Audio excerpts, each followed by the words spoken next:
ना था झूठा है तेरा वादा, वादा तेरा वादा, वादे पे मारा गया वोटर पूर्णिया का सीधा साधा। देखिए, मुझे तो लगता है कि पूर्णिया जिस गति से बढ़ रहा है और उतने ही गति से पीछे की ओर जा रहा है। जो विकास के काम जो हम लोगों ने स्वीकृत कराया, जो योजनाओं को लाया, बस वही चल रहा है। कोई नई योजना या कोई एक योजना स्वीकृत नहीं करा पाए। 1 साल का कार्यकाल रहा, हवाबाजी और अनर्गल बयानबाजी में पूरा साल बीता। मुझे लग रहा था कि जनता के उम्मीदों पे माननीय सांसद जी खरा उतरेंगे, जनता के का जो काम है उसको पूरा करेंगे, लेकिन पूरी तरह से जनता के उम्मीदों पे फिसड्डी साबित हुई। अभी 1 साल पूरा होने पे माननीय सांसद जी प्रेस कॉन्फ्रेंस रखे थे, जिसमें भोजपुरी गानों का विश्लेषण कर रहे थे, पोर्न साइट का विश्लेषण कर रहे थे। पूर्णिया के लोगों ने सांसद जी को इसलिए चुना था, खुद होली मिलन समारोह हाल के दिनों में होली में किए थे, होली मिलन समारोह, और उसमें भोजपुरी सिंगर को बुला के अश्लील गानों को परोसने का काम किया। सभी पूर्णियावासी ने देखा और प्रत्येक वर्ष अपने गांव के खुर्दा में एक बड़े मेले का आयोजन करते हैं। उसमें कई तरह के भोजपुरी सिंगर से लेके डांसर से लेके कई तरह के कार्यक्रम करते हैं। क्या वह अश्लीलता नहीं, वो क्या भागवत कथा होता है उन पे? मुझे लगता है कि इस विषय पे चर्चा करने का नैतिक अधिकार नहीं। और रहा सवाल उनके 1 वर्षों का, उन्होंने 7 संकल्प की चर्चा चुनाव से पहले की।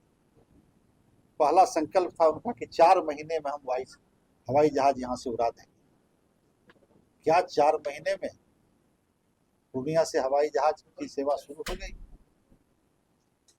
और बीच बीच में वो कई पत्र दिखाते रहते हैं सबों को कि हम शरद यादव जी के समय, शाहनवाज जी के समय, रूडी जी के समय, अन्य अन्य समय पे जब यूपीए की सरकार थी उस वक्त का पत्र दिखाते रहते हैं।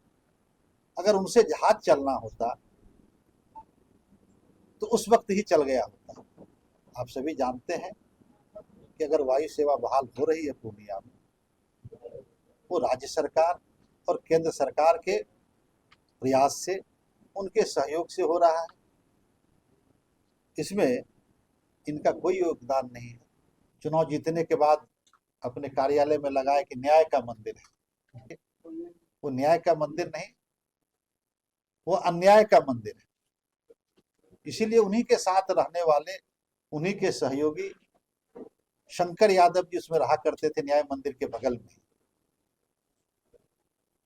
जिनके घर को उजाड़ा गया, उनकी गर्भवती पत्नी को धक्का मार के निकाला गया और उस जमीन को दूसरे के हाथों बेचा गया।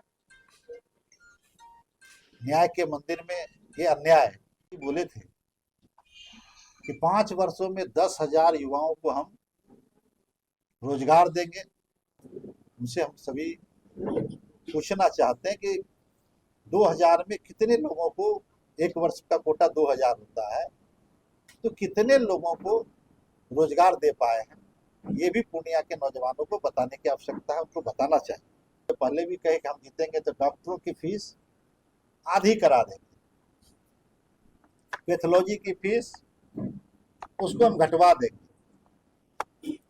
घटा तो नहीं, लेकिन फीस बढ़ जरूर गया।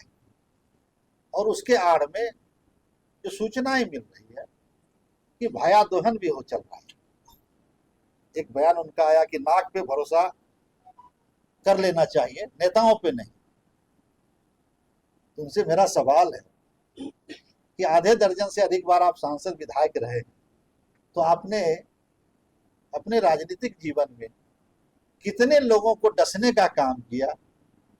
ये भी उनको बताना चाहिए सांसद जी को कि कितने लोगों को आपने डसने का काम किया।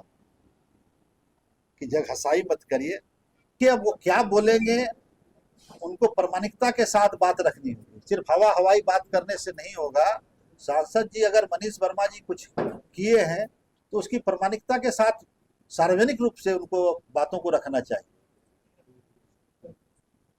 सिर्फ आरोप लगाना उनका उद्देश्य रहता है, चर्चा में बने रहना है, इसके लिए कुछ कुछ करते रहते हैं।